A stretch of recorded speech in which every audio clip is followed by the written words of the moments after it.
Welcome to the Actor's Choice, where the actors and actresses have a chance to talk about themselves and their careers.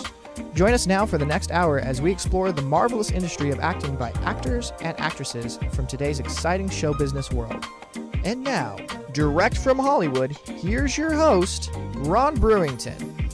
Hi, everybody. We had a little problem here. I'm Ron Brewington, and welcome to the Actor's Choice. Roll it, Tony.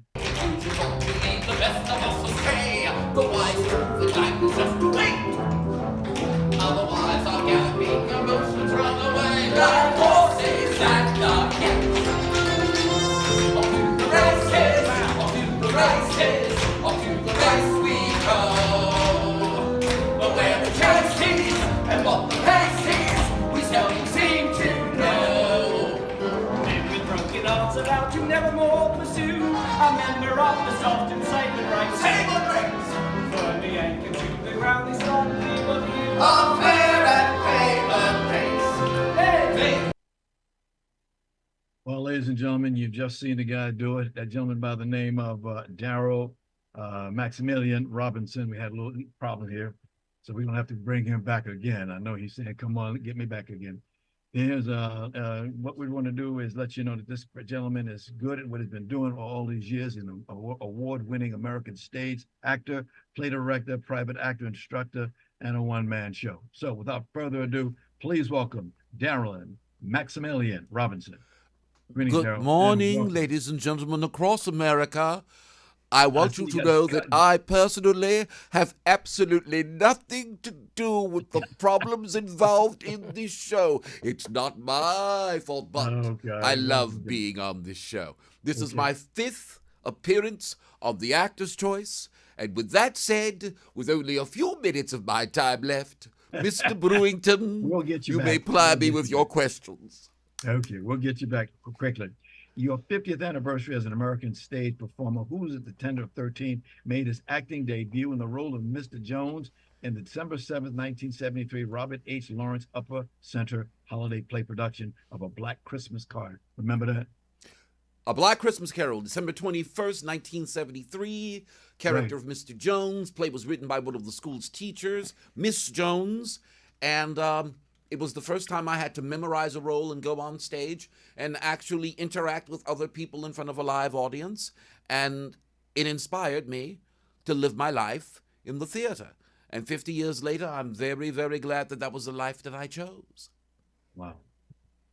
Well, knowing the challenges and rewards of acting in and staging multi-racial cast revivals and classics in Chicago and St. Louis, tell us about that. Well, I was brought up in a multiracial theater company, the Chicagoland High School Theatrical Troupe, which took students from different parts of the city and allowed them to appear in leading roles in musicals. And I had a chance to play roles like Ambrose Kemper in Hello, Dolly, Bud Frump in How to Succeed in Business Without Really Trying, Nathan Detroit in Guys and Dolls, Michael in I Do, Mr. Applegate in Damn Yankees. And we had wonderful teachers who were also working professionals who were also educators. So it was a wonderful opportunity for me to learn the craft from people who were willing to teach the art of theater as well as practice professionally the art of theater. Okay. What is the current state of the entertainment industry as far as the kinds of stories being told on stage, screen, and television? We are in a period where the world, not just entertainment industry in America, but the world is still recovering from COVID.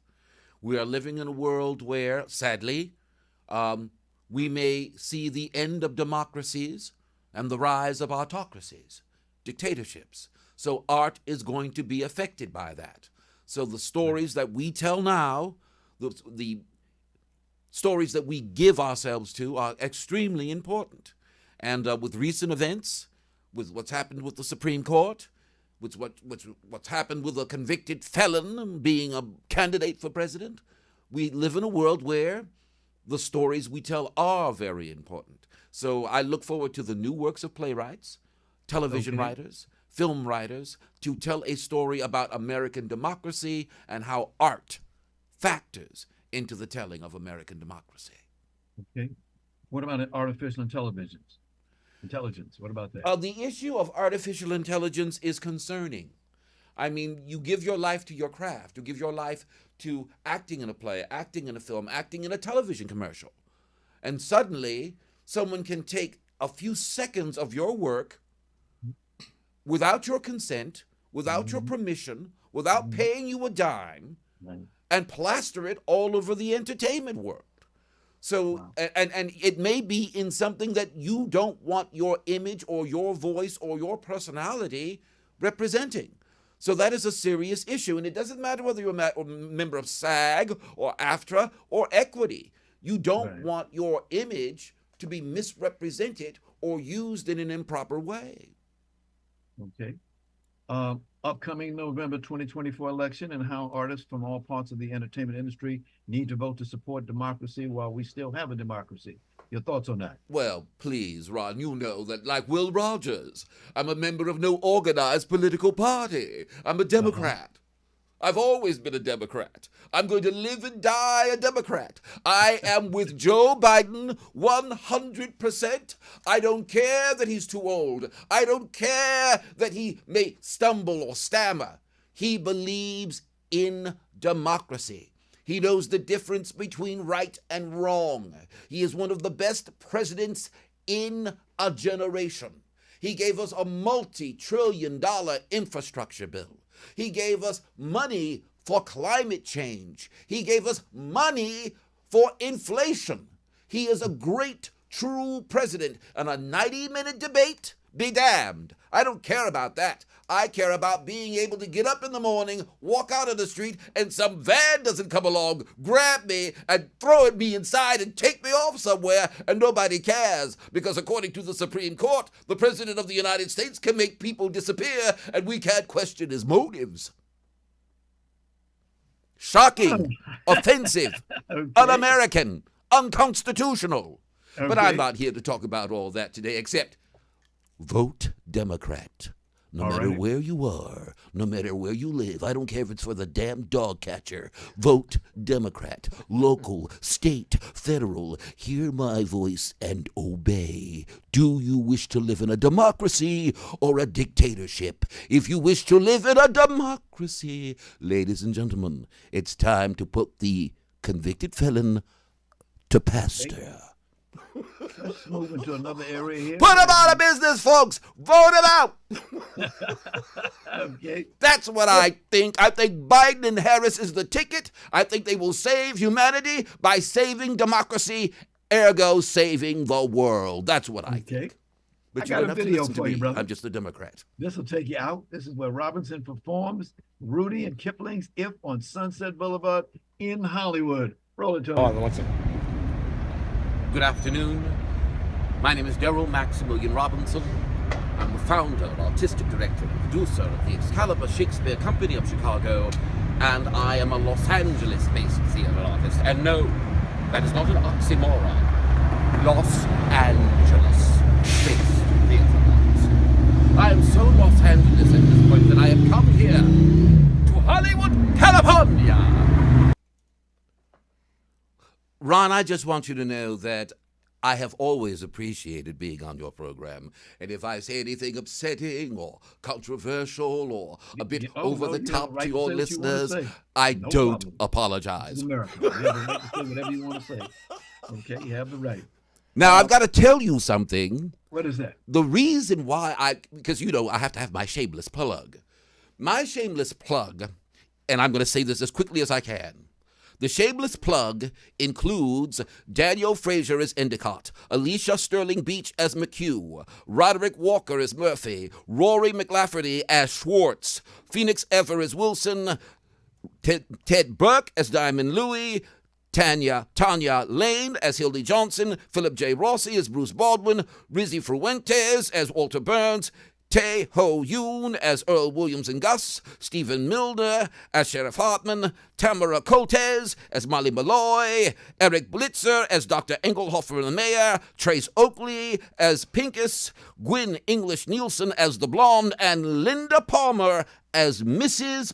Baldwin in the 2024 Culver City Public Theater Free Theater in the Park presentation of The Front Page.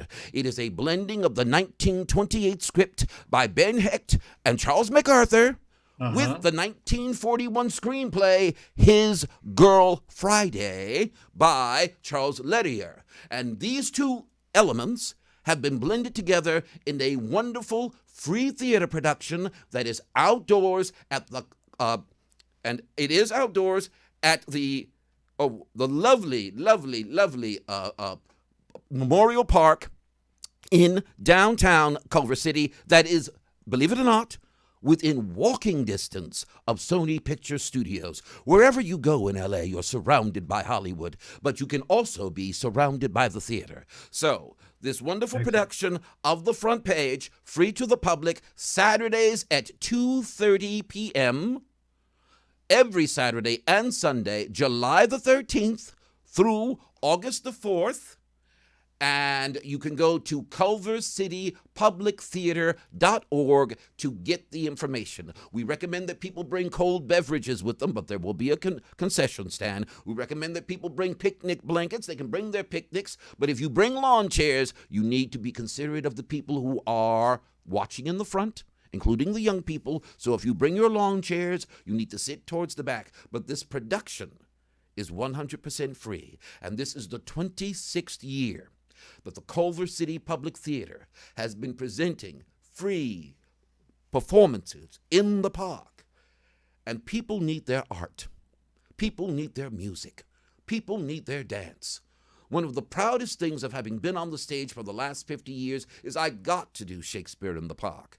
I got to do the national tour of the National Shakespeare Company tour of New York. I had the opportunity to perform in professional summer stock at Enchanted Hills Playhouse in Syracuse, Indiana, Main Stage Repertory Theater in Osage Beach, Missouri, the Bristol Renaissance Fair, and the King Richard's Fair of Kenosha, Wisconsin. I've had the chance from my youth all the way through my middle age, all the way into my advancing years, to play in great plays, great musicals, around the country for 50 years. And I thank God for that. I thank God because it kept me sane, it kept me legal, it kept me out of trouble. Because art is too demanding for you to run off and do wrong. With art, you can only do good, baby. Good. Unfortunately, we got to let you go. We'll bring you back and give you some more time. Sure. All right, thank you. You owe me another episode. Oh, yes, another episode. And $3, 3 silver dollars, ladies and gentlemen. He owes me 3 silver dollars. Love you, Ron. Continue the good quest, the good work. Bye-bye. Okay. Ladies and gentlemen, roll it, Tony. Should you vote for me just because I'm the rich, popular, good-looking guy? Hell yeah! My dad always said how much people like you is directly proportional to what you look like. Not your thing. What can I say? I'm substance over style. Steer clear of the witch. Wow, looks are important to you. They're important to everyone, except you, clearly. Ladies and gentlemen, my next guest today is a very talented actress. She's appeared on Broadway. On Broadway. She's been off Broadway and regional theaters. She has appeared in many theaters here in LA, like the Odyssey Theater, Hudson Theater, just to name a few, okay? She also does a lot of television, including recurring parts on Threshold, Revenge, Grey's Anatomy, ER, 30 Rock, and CSI Miami, among others, okay? She's here today to do a West Coast premiere of a play at the Atwater Village Theater in Los Angeles. So, without further ado, please welcome Julie Dretzin. Hi, Julie. How you doing? Ron, how you doing? We've had a few things. We started a little bit late, but we got, for some odd reason, I was getting ready to take the television that's here and throw it. Okay. Question number one. Where were you born? New York City, New York. Excuse me. Can you say that again, please? I said New York, New York. Is she talking loud? I don't think I've heard it. New York. It's a beautiful town. I'm from New York City myself. That's why. You know what we say about New York? The city's so nice, they named it twice. The city's so pretty, they named it New York City, the Big Apple. Okay. That's right. Oh, yeah, indeed. Yes, indeed. It was a marvelous time that I've had with that invitation and lived there a number of years all my life and just loved it. Okay. I always ask this questions. What did the acting bug get? When did it happen to you? I want to make sure you can hear me all right. Oh, I hear you loud and clear. Okay, I'm good. just 'Cause I'm joking. in I'm kind of serious. a strange space here. I, I, uh, I feel like I came out of the womb acting and singing and dancing. I was a very young performer, not professionally, but it was just something I always loved to do. So Okay, I had a feeling from a young age that that would be what I would be doing. got you. Here's another question I always like. What's it like living in New York City and then have to do an audition?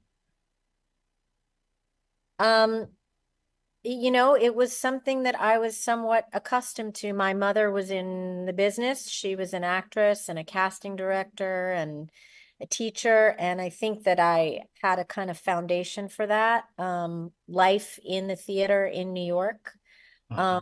So, you know, I wasn't doing it professionally as a child. So, but as a young person in their 20s, I liked it. It was fun. Huh. Interesting. Interesting. You had it when you came into this business. You got here in New York, and your first film, according to what I see here, is a movie called "Oh What Up." Oh, no, no. No, that was actually a short film That that I short film, no did credit. I understand. that was very recent. No, Yes. my first movie job was when I was actually 18. I was just Hmm. um it was the summer before college and it was a movie called Listen to Me with Roy Scheider and Christopher Atkins and a bunch of kids and it was we shot it at Pepperdine University in Malibu Yes. and I lived with my grandmother and I would drive from Sherman Oaks every morning at like 5 a.m. to go Uh-huh. to set and it was real fun because I didn't have that much to do but I was on the debate team so I was a important member of the team but I didn't have to do that much so it was a good job for Okay. my first job. Right. We came here for a reason. It's called Dido of Idaho. Did I get that right? You did. Say it again. Dido. Dido of Idaho. That's the play. Tell us about it. What's the synopsis, please? It's a beautiful, beautiful play. It's about finding yourself, finding love, forgiving yourself. Um, it's about women, although there is one male in the cast, but Okay. it is a beautifully written and directed play here at the Echo, and I feel blessed to be a part of it. How many people are on there with you? 5 people in the cast, and yeah, 4 women, 1 man, and they're all such talented actors, and it's really extraordinary. It's very different from anything I've ever done for sure. I got to play a Southern woman. Well, that says something about the director. Please tell her about us, please. Yeah, Abigail. Abigail Desser. Oh, Yes. she's a fantastic director. I saw a show she did here at the Echo last year called The Thin Place. She did such a beautiful job. And I knew that she was someone I wanted to work with. So when the opportunity arose, I got in there, Ron. She said, I love the way you say that. I love the way you say that.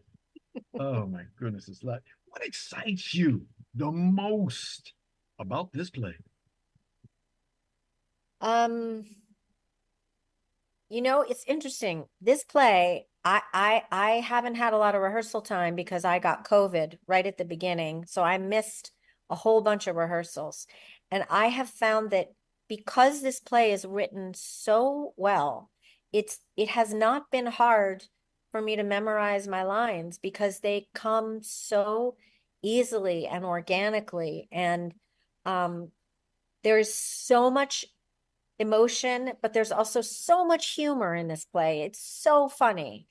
I mean, it really is one of those plays where you cry, you laugh, your sort of mouth is agape. It's a very exciting play. Also, the way that it's been directed is in the round. So there's audience all around us, and that's very exciting. I've never done that before. In my 35 years, I have never done a play in the round. Well, see, that leads to my next question. You think Yes. maybe this could be a movie? Oh, that's an interesting question. I I mean, I actually don't know if it would work as a movie. I think it's theater. It's I mean, I'm sure somebody could try to do it. It's a beautiful story, but it really feels like a live theatrical experience to me. Interesting. Because you put it in such a nice way that people were saying, come on down. She didn't say this just for saying it. She means it. I saw somebody just walk past you. Yeah, I'm in kind of, a public space here. You see what happened? We had a problem this morning when we started. We started late. For some odd reason, this is only the second time since we've been doing this, and we've done over 400 of these little guys. I know. And for some odd reason, they lost me. Oh, I wanted to just throw it. I was so mad. oh, I'm so Oh, sorry. oh, we're doing fine. We're doing fine. Okay. Okay. Okay. Now back to the movie play. Previews July 17, 18, and 19. Mm-hmm. Okay. Opens on the 20th Okay. And that's going to run all the way through. through August 26th. Yes, ma'am. Yes, ma'am. Okay. Yeah. Unless we get extended, which is always a possibility, Oh, yeah. especially if everybody goes out there and buys their tickets. Yes. What made you get into this business? Well, as I said, I was kind of following in my mom's footsteps. It was a familiar world to me. Uh-huh. And I got to see all sides of it because she was on both sides of the table. She was an actor and she Yeah. was a casting director. Yes. So it was very much a part of my life. And I felt like I was pretty good at it. So I would definitely attribute that to my mom, Yes. who just passed. Which one do you like better? Getting up on the stage or looking at television, doing television? Which one you like the best? Theater, no doubt. I knew she was going to say that. I knew Yeah. it. As you and I talked about it recently, there are a lot of people in this business. They will come here for film and they'll come here for something else, but they won't get up on that stage. Yeah. Also, we were discussing how, AI cannot touch theater. Tell me about that, please. Well, as opposed to all of these other genres, you cannot replicate a performance on stage with a computer. You can't, it is a live experience, and it changes from night to night or day to day, depending on your show. And it's I think that's beautiful that it can't be controlled by anything outside of what is in that moment. And, we're all struggling now to just live in this moment and be as Right. present as we can. And that is theater. Yes. That's Last why. night, got you. Last night on 60 Minutes, they showed a story with that last Oh, night. they did? Yes. You might want to check it out.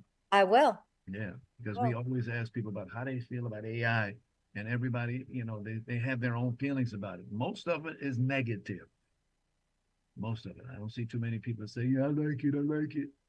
He likes it. No, they don't say that.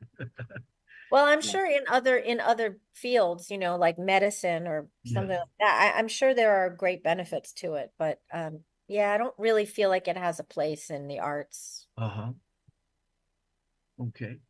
Tony, can you show number 37? Here's some of the cast members, right, that we had with them. Oh, look at that. Yeah, that's Alana Dietz and Joby Earl. I wasn't there that day when they took photographs. I Yes, was, yeah, that's what I was telling you. Yes. but they are amazing, amazing actors. They have one beautiful scene together, and it's fantastic. Now, I understand you said Atwater Village Theater, 3269 Casistas Avenue. God Casitas. bless you. God bless you. Yes, ma'am. Los Angeles 90039. Indeed. Yes. The Telephone Echo numbers. Theater. You got a cell phone number here, 747-350-8066. If you need any information, ladies and gentlemen, if you need ticket information is they're gonna run it Friday, Saturday, Sunday, and Monday. When I saw it, what Monday? Yeah. What happened? Well, a lot of shows don't run on Monday, but we wanted they do that here also so that other people in the theater community can come see the show. That's great. That's thinking about the people. Yeah. We fill those, right. That's great. When I see a Monday, I go, oh, okay. Then those folks they're helping out. They want people to come out on a Monday. Even though for those that don't know, in this business, Monday they usually go to black. Yes. Go to dark. Yeah. You do. Let's see. What can I say about you? Oh yeah, $34 Friday, Saturday, Sunday. This is beautiful. Monday at 8 p.m. Pay what you want. See? More. Pay what you want. You mean I can come in what's and give better a than dollar? that? Huh? They're practically giving the tickets away. I was going to say, right, $1. Here you go. Yeah. Well, why don't you tell them about it? Why don't I tell them about it? Yeah. That was my question. She loves that. She said, that's boss. I can't tell them what I want to tell them. No, I mean it's an amazing play, and it's they offer that discount, which is great, and people need to come out and see it. They won't regret it. It is truly an experience. Sorry. It's wonderful. This, like I asked you about, why did you get into this business? It's so wonderful in this business. We talked a lot. By the way, how did you like the Tonys this year? How'd you like the Tonys? Well, I love the Tonys because my mother was in the memoriam section, Yes. which is pretty exciting. Yes. Let's see, Joanna Merlin. Yeah. So that was very exciting for me. Yep. Yeah, I love the Tonys. I love getting to see pieces of shows, and there's so many great shows now. Oh yeah. A lot of them. Well, Julia, guess what? I want to thank you so much for being here today. Lady, you really bring home some excitement, theater work. Folks, for more info about the Dido of Idaho. Yes, Idaho. Yes, You did it before, Ron. Yes, ma'am. I heard you say. I just want to see if you was listening. Bless you, Julia. Bless you. Thank you for you. And thank you for your publicist, our good friend, Lucy Pollock. Okay. Yes, thank you to you, Ron. Nice to see you again. Nice to see you again. A final word. Break a leg. That's the one. That's the one. Thank you, Ron. Ladies and gentlemen, will. Julie Dretzin. Thank you. Okay. Okay. Roll it, Tony. Good lady, our paradise is found. Oh, you gods, look down, and from your sacred vials pour your graces upon my daughter's head. Oh, tell me, mine own, where hast thou been preserved? Where lived? How found thy father's court? For thou shalt hear that I, knowing by Paulina that the oracle gave hope thou wast in being, have preserved myself to see thee. Ladies and gentlemen, my next guest today has been a member of Theatricum since she was in diapers, as this tells us those of the family thing. That was a family event, as being thrown into a show was more cost effective than a babysitter. That's what the family did. She's smiling. She knows what I'm talking about.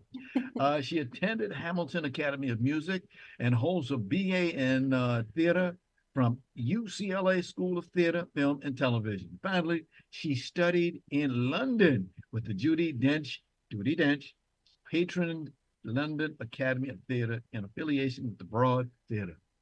That's training. That's training, ladies and gentlemen. You just saw a clip of a play that she's done called The Winter's Tale, of a play she's done called The Winter's Tale. So, ladies and gentlemen, please welcome, actress and associate artistic director, Willow Geer. Hello. How you doing? Good to see you. Good to see you. My goodness. Just very quickly, tell us where you were born at. I was born in Topanga Canyon. My parents were hippies. I had a home birth Uh-huh. in my parents' house right there in Topanga. So I've been here my whole life, pretty much. Wow.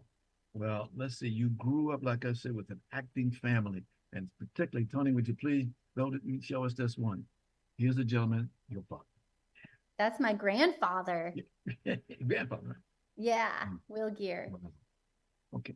Tony, can you go to the next photo? Look at this. The family hanging out, hanging out. So that's my grandmother on the Uh-huh. left, and then my father, Peter Alsop, in the middle. My grandma hair to wear, my father, and then my aunt Melora is the brown-haired woman, and then my mom is Ellen Geer, and then Will Geer's in front. They're doing the Woody Guthrie story right there. This is natural. This is beautiful. The Winter's Tale. It's a sweeping romance of passion and forgiveness, I'm told. It opens its 2024 summer season with 2 productions by the Brownie. Yes, well, we opened about 3 weeks ago, and we run all the way into the end of September. Right. And we're also doing A Midsummer Night's Dream. So that's the second production of Shakespeare that we're doing that runs all the way until September as well. It's a great one for kids with fairies. And I directed that one this year. Got you. Got you. As I'm seeing here, the location will be Willow Geer Theatricum Botanicum, 1494 North Topanga Canyon Boulevard in Topanga. Yes, we're doing 5 shows in rep this summer, actually. We're doing also a play called Tartuffe. It's by Moliere.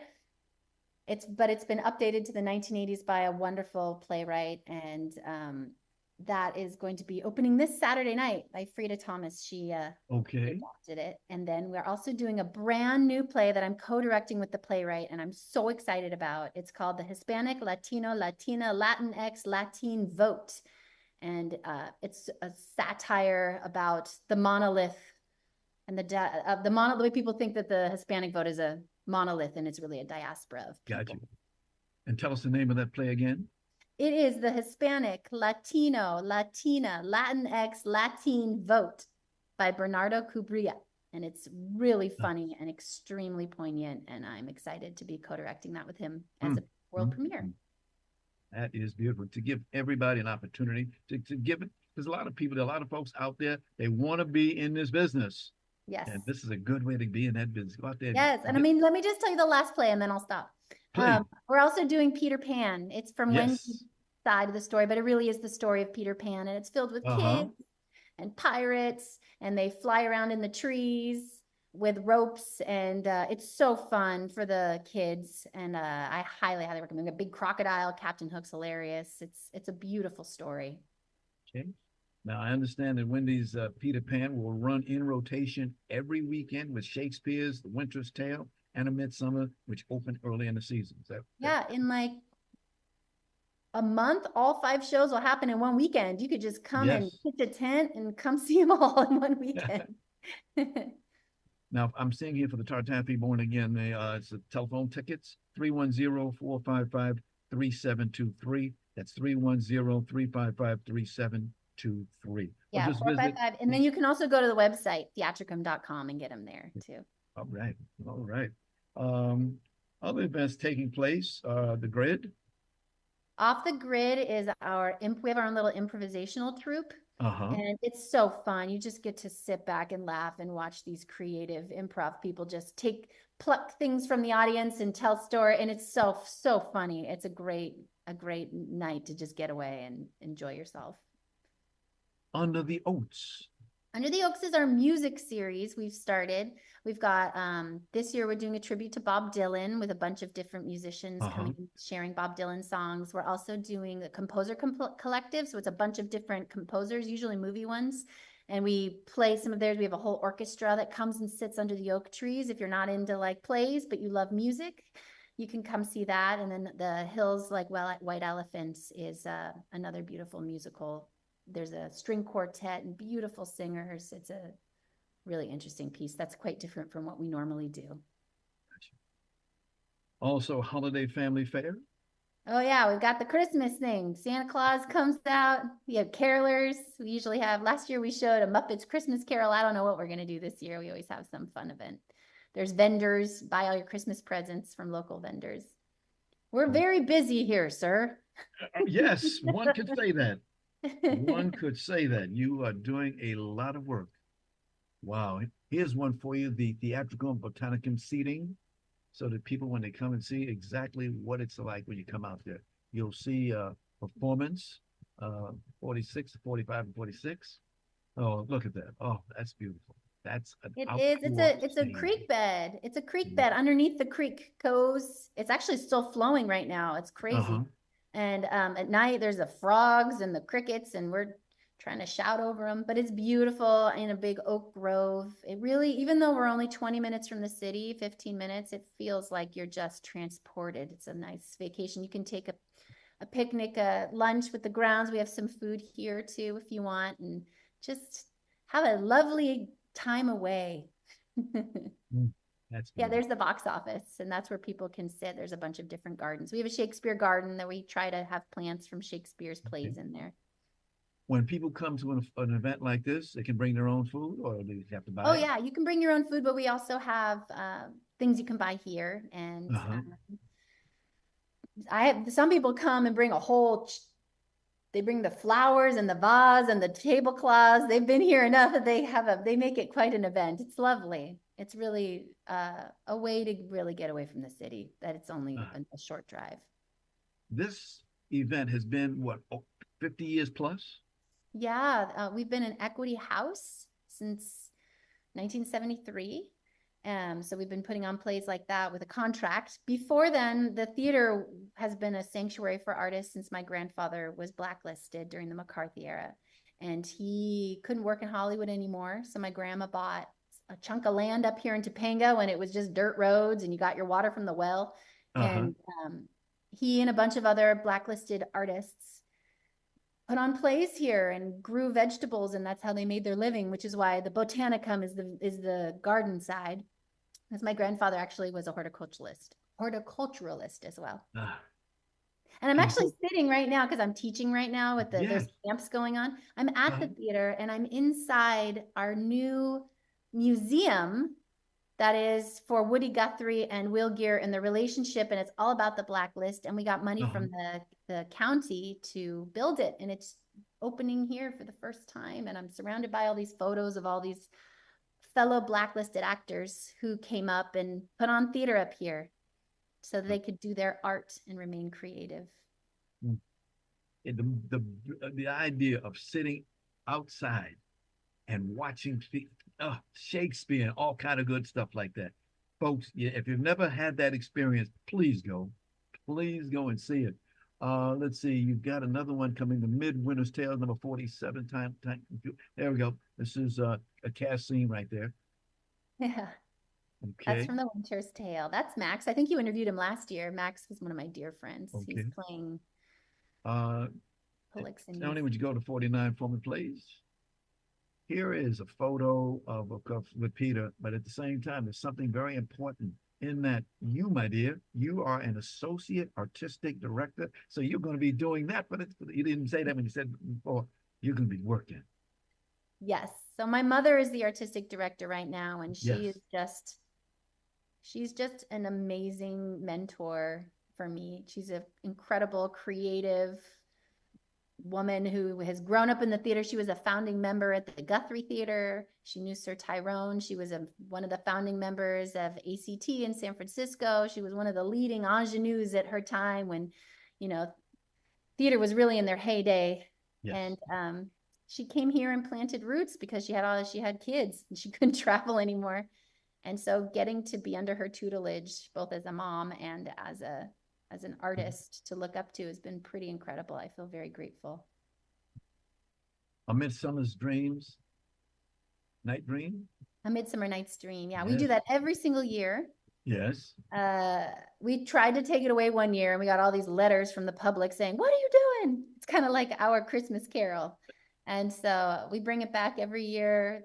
It's just the perfect environment because you've got fairies coming in through the woods, and it's just a beautiful introduction to Shakespeare for young people because it's palatable, it's funny, it's sweet, it's a lot of kids come and really enjoy it, and it sparks their first love for Shakespeare. Willow, I want to thank you so much. You gave us some marvelous information today. Folks, all you got to do, please go to call 310-455-3723 or see theatricum.com. Yes, There's a please picture come for out you. and see us. Thank you. Thank you, Tony. Thank you. I want to thank your publicist, good friend, Lucy Pollock. Thank you so much. Have a Yes. good time as they break a leg. Thank you Have a so good much. time. Take care. Thank you now. Thank you. Bye. I want to thank our sponsors, Harvey Brandman Photography is an Art, Ron Irwin's Lose Life, The Way to Lose Weight, Larry Buford's Book to the Future, Time Travel, Message in a Capsule, State Farm agent Carla Green, and veteran actor Rob Brownstein's Actor Training Facility and Actor Space. And much thanks to our guest today, award-winning American stage actor, play director, private acting instructor, Darryl Maximilian Robinson, actress Julie Dretzin, and actress, associate artistic director, Willow Geer. The Actor's Choice is a presentation of B&B Productions. Rudolph Brewington is the president, and Sidney Chandler is our executive producer. Special thanks to our ever-growing audience. I'm Ron Brewington. Be well. We'll see you next time.